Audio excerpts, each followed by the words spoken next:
New to manual pour-overs, the Kalita 102 presents a very compelling option for all of you budding home baristas with elegant looks and a price that won't break the bank. The design resembles the top portion of an auto-drip coffee maker, down to the filters that it uses. So this is the filter basket from one of my machines. The brewer comes in different colors, sizes, and materials. The most popular one are the ceramic variants.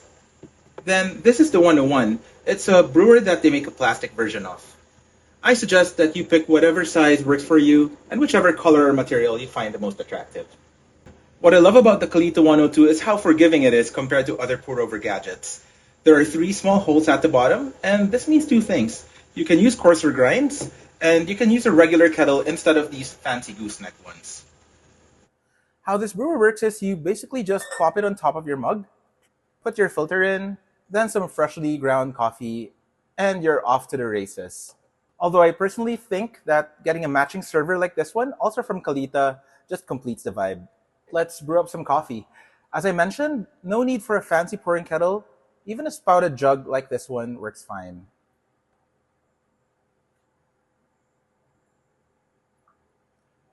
Once you pour in all of that water, it just becomes a waiting game until everything drains nicely into your server. It's so simple and easy to use, and with practice, you'll get results so tasty that you might just skip the auto drip.